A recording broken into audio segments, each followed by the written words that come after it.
ओम नमः शिवाय। आज हम आपको एक पौराणिक कथा बता रहे हैं जिसका वर्णन महाभारत के आदि पर्व में मिलता है। यह कथा बताती है कि इस धरती पर गरुड़ और नागों की उत्पत्ति कैसे हुई, क्यों गरुड़ नागों के दुश्मन हुए, क्यों नागों की जीभ आगे से दो हिस्सों में बटी हुई है और कैसे गरुड़ भगवान विष्णु के वाहन बने।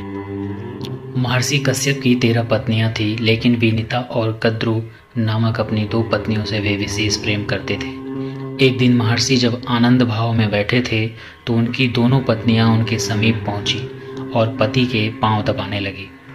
प्रसन्न होकर महर्षि ने बारी बारी से दोनों को संबोधित किया, तुम दोनों ही मुझे विशेष प्रिय हो, तुम्हारी कोई इच्छा हो तो बताओ। कद्रु बोली, स्वामी मेरी इच्छा है कि मैं हजारों पुत्रों की माँ बनूं। फिर महर्षि ने विनीता से पूछा। विनीता ने कहा, मैं भी माँ बनना चाहती हूँ स्वामी, किंतु 1000 पुत्रों की नहीं बल्कि सिर्फ एक ही पुत्र की, लेकिन मेरा पुत्र इतना बलवान हो कि कद्रु के 1000 पुत्र भी उसकी बराबरी न कर सके। महर्षि बोले, शीघ्र ही मैं एक यज्ञ करने वाला हूँ, यज्ञोपरांत तुम दोनों की माँ बनने की इच्छाएं अवश्य पूरी हो जाएंगी। महर्षि कश्यप ने यज्ञ किया। देवता और ऋषि मुनियों ने सहर्ष यज्ञ में हिस्सा लिया।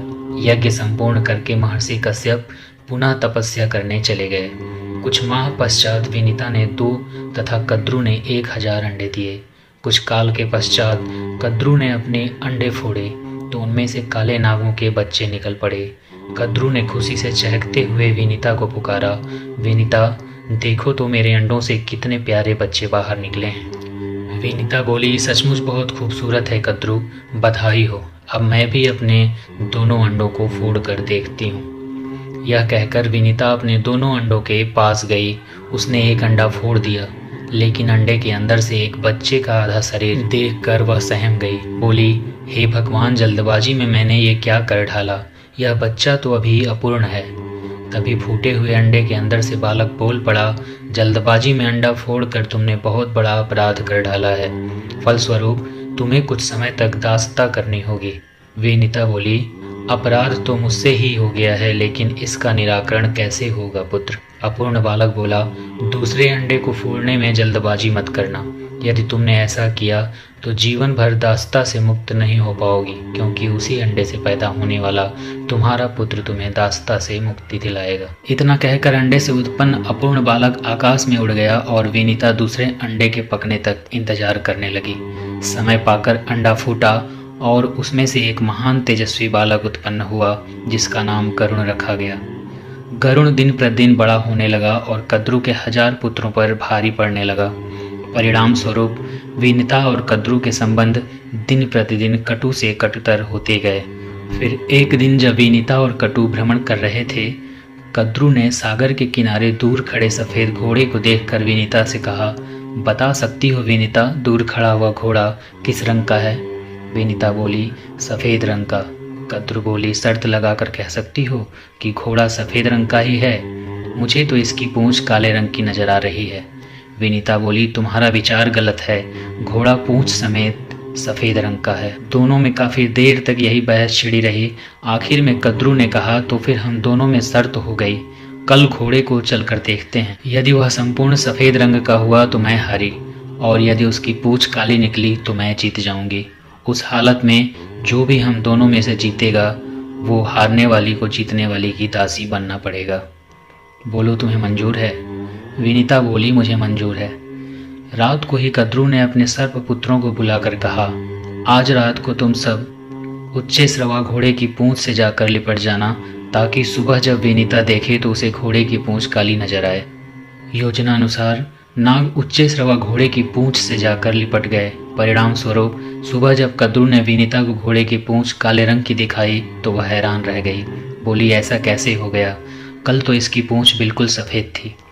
कद्रु बोली, खूब तसल्ली से देख लो, घोड़े की पूंछ आरंभ से ही काली है। शर्त के मुताबिक तुम हार चुकी हो, इसलिए अब तुम्हें मेरी दासी बनकर रहना पड़ेगा। विवस्था पूर्वक विनीता को कद्रु की दासता स्वीकार करनी पड़ी। माता को उदास देखकर गरुड़ ने पूछा, क्या ऐसा कोई उपाय नहीं है जिससे आप कद्रु की दासता से मुक्त हो जाएं? विनीता बोली, यह तो कद्रु से ही पूछना पड़ेगा। यदि वह प्रसन्न हो जाती है तो मुझे दासता से मुक्त कर देगी। गरुड़ अपनी माता विनीता को लेकर कद्रू के पास पहुंचा और कहा, क्या ऐसा नहीं हो सकता कि आप मेरी माता को अपनी दासता से मुक्त कर दें? कद्रू बोली, हो सकता है, बशर्ते कि तुम मेरे पुत्रों को अमृत ला कर दे दो। यह सुनकर गरुड़ सोच में पड़ गया। उसने अपनी माता से पूछा, माँ, अमृत कहाँ मिलेगा जिसे लेकर मैं तुम्हें दासी जीवन से मुक्त कर सकूं? विनीता ने कहा, अमृत का पता तुम्हारे पिता बता सकते हैं, पुत्र तुम उन्हीं के पास जाओ। गरुड़ महर्षि कश्यप के पास पहुंचा। कश्यप अपने पुत्र को देखकर बहुत प्रसन्न हुए। गरुड़ ने उनसे पूछा, पिताश्री, मैं अमृत लेकर अपनी माता को दासता से मुक्त दिलाना चाहता हूँ, कृपया मुझे बताइए कि अमृत कहाँ मिलेगा।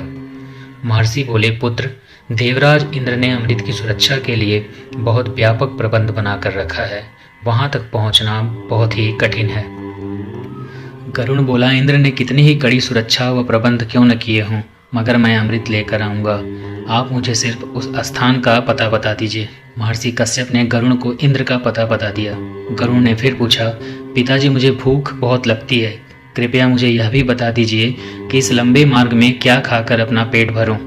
महर्षि बोले, अमृत जिस स्थान पर रखा है उस सरोवर तक पहुंचने में तुम्हें वक्त लग जाएगा। इस बीच समुद्र के किनारे तुम्हें निषादों की अनेक बस्तियां मिलेंगी। ये निषाद बहुत पतित हैं और इनके आचरण असुरों जैसे हैं। तुम्हें इन्हें खाकर अपनी भूख मिटानी होगी। गरुड़ बोला, और उसके बाद भी मेरा पेट न भरा तो? महर्षि बोले, सरोवर के अंदर एक विशाल कछुआ रहता है और उसके साथ ही वन में एक महाभयंकर हाथी भी रहता है। दोनों ही बहुत क्रूर और आसुरी प्रवृत्ति के हैं, तुम उन्हें भी खा सकते हो। पिता का आदेश पाते ही गरुड़ अमृत सरोवर की ओर बढ़ चला। मार्ग में उसने निषादों को खाकर अपनी भूख मिटाई। फिर अमृत सरोवर पहुंचकर कच्छप और हाथी को अपने पंजों में दबाया और दोनों को खाने के लिए किसी उचित जगह की तलाश में उड़ चला। सोमगिरी पर्वत पर लहलाते हुए ऊंचे वृक्षों को देखकर जैसे ही उसने एक वृक्ष पर बैठना चाहा तो उनके भार से वृक्ष की शाखा टूटकर नीचे गिरने लगी। यह देख गरुड़ तुरंत उड़ा और दूसरे वृक्ष पर जा बैठा। जिस शाखा पर वह बैठा उस शाखा पर उसने उल्टे लटके कुछ ऋषियों को तपस्या करते देखा, लेकिन वह शाखा उनके भार से टूटकर नीचे गिरने लगी।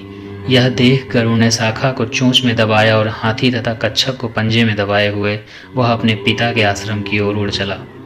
कश्यप के आश्रम में गरुड़ ने उड़ते उड़ते अपने पिता से पूछा, पिताजी, मेरे भार से उस पेड़ की शाखा टूट गई है जिस पर कुछ ऋषि उल्टे लटके तपस्या कर रहे थे। मुझे बताइए, अब मैं इस शाखा को कहाँ छोड़ूं? महर्षि कश्यप बोले, तुमने बहुत अच्छा काम किया है पुत्र, जो सीधे यहाँ चले आए। शाखा से उल्टे लटके हुए ये बाल खेले ऋषिगण हैं, अगर इन्हें कष्ट पहुंचा तो ये श्राप देकर तुम्हें भस्म कर देंगे। गरुड़ बोले, तो फिर बताइए अब मैं क्या करूं? महर्षि बोले, ठहरो, मैं ऋषिगण से प्रार्थना करता हूं कि वे अपना स्थान छोड़कर नीचे आ जाएं। महर्षि कश्यप ने ऋषिगणों से प्रार्थना की। बाल खेले ऋषियों ने कश्यप की प्रार्थना स्वीकार कर शाखा छोड़ दी और वे हिमालय में तपस्या करने चले गए।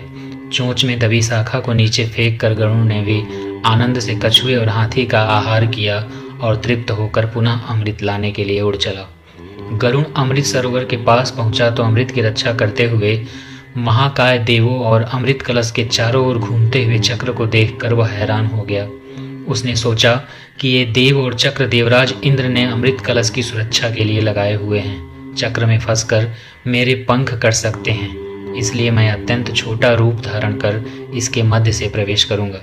गरुड़ को देखकर एक देव ने कहा, यह कोई असुर है जो वेश बदलकर अमृत चुराने यहाँ पहुंचा है, हमें इसे खत्म कर देना चाहिए। दोनों देव विद्युत गति से गरुड़ पर टूट पड़े, लेकिन गरुड़ ने अपने पैने पंजों और तीखी चोंच से इन्हें इतना घायल कर दिया कि शीघ्र ही वे दोनों बेहोश होकर गिर पड़े। गरुड़ ने अमृत कलश पंजों में दबाया और वापस उड़ चला। होश में आते ही दोनों रक्षक देव घबराए हुए इंद्र के पास पहुंचे और गरुड़ द्वारा अमृत कलश ले उड़ने की घटना बताई। यह सुन के इंद्र चकित होकर बोले, ऐसा कैसे हो गया? सरोवर में रहने वाले विशाल कच्छप और तट पर रहने वाले महाकाय हाथी का क्या हुआ? उन दोनों को भी उस विशाल गरुड़ ने अपना भोजन बना लिया। यह सुनकर इंद्र अपनी देव सेना की एक टुकड़ी के साथ वज्र उठाए इंद्रपुरी से निकला और गरुड़ की खोज में बढ़ चला। आकाश मार्ग में उड़ते ही शीघ्र ही उसने गरुड़ को देख लिया और अपना वज्र चला दिया। इंद्र के वज्र का गरुड़ पर कोई असर नहीं हुआ। उसके डैनों से सिर्फ एक पंख वज्र से टकराकर नीचे आ गिरा। देव गरुण पर टूट पड़े, लेकिन कुछ ही समय में गरुण ने उन्हें अपनी पैनी चोंच की मार से अधमरा कर दिया। यह देख इंद्र सोचने लगे, यह तो महान पराक्रमी है, मेरे वज्र का इस पर जरा भी असर नहीं हुआ, जबकि मेरे वज्र के प्रहार से पहाड़ तक टूट के चूर्ण बन जाते हैं। ऐसे पराक्रमी को शत्रुता से नहीं बल्कि मित्रता से काबू करना चाहिए। यह सोचकर इंद्र ने गरुण से कहा, पक्षीराज, मैं तुम्हारी वीरता से बहुत प्रभावित हूँ। इस अमृत कलश को मुझे सौंप दो और बदले में जो भी वर मांगना चाहो मांग लो। गरुण बोला, यह अमृत मैं अपने लिए नहीं, अपनी माता को दासता से मुक्त कराने के लिए नाग माता को देने के लिए ले जा रहा हूँ, इसलिए यह कलश मैं तुम्हें नहीं दूंगा। इंद्र बोले, ठीक है, इस समय तुम कलश को ले जाकर नाग माता को सौंप दो, किंतु उन्हें इसे प्रयोग करने मत देना। उचित मौका देखकर मैं वहां से यह कलश गायब कर दूंगा। गरुण बोले, अगर मैं तुम्हारी बात को मान लूं तो मुझे बदले में क्या मिलेगा? इंद्र बोले, तुम्हारा मनपसंद भरपेट भोजन, तब मैं तुम्हें इन्हीं नागों को खाने की इजाज़त दे दूंगा। गरुण बोला, यही तो मैं चाहता हूँ। नाग मेरे स्वादिष्ट भोजन हैं, किंतु एक ही पिता की संतान होने के कारण मैं इन्हें कहते हुए हिचकिचाता हूँ। अब मेरी हिचक दूर हो गई है, अब मैं आपके कथनानुसार ही कार्य करूँगा। यह कहकर गरुण अमृत कलश लेकर कद्रु के पास पहुंचा और उससे बोला, माते, अपनी प्रतिज्ञा अनुसार मैं अमृत कलश ले आया हूँ, अब आप अपने वचन से मेरी माता को मुक्त कर दें। कद्रु ने उसी क्षण विनीता को वचन से मुक्त कर दिया और अगली सुबह अमृत नागों को पिलाने का निश्चय कर वहां से चली गई। रात को उचित मौका देखकर इंद्र ने अमृत कलश उठा लिया और पुनः उसी स्थान पर पहुंचा दिया। दूसरे दिन जब नाग वहां पहुंचे तो अमृत कलश गायब देखकर दुखी हुए। उन्होंने उस कुसा को ही जिस पर अमृत कलश रखा था चाटना आरंभ कर दिया, जिसके कारण उनकी जीभ 2 हिस्सों में फट गई। गरुण की मात्र भक्ति से प्रसन्न होकर भगवान विष्णु गरुण के सम्मुख प्रकट हो गए और बोले, मैं तुम्हारी मात्र भक्ति देखकर बहुत प्रसन्न हूँ पक्षीराज। मैं चाहता हूँ कि अब से तुम मेरे वाहन के रूप में मेरे साथ रहा करो। गरुण बोले, मैं बहुत भाग्यशाली हूँ प्रभु, जो स्वयं आपने मुझे अपना वाहन बनाकर स्वीकार किया। आज से मैं हर क्षण आपकी सेवा में रहूँगा और आपको छोड़कर कहीं नहीं जाऊँगा। इस तरह उसी दिन से पक्षीराज गरुण भगवान विष्णु के वाहन के रूप में प्रयुक्त होने लगे।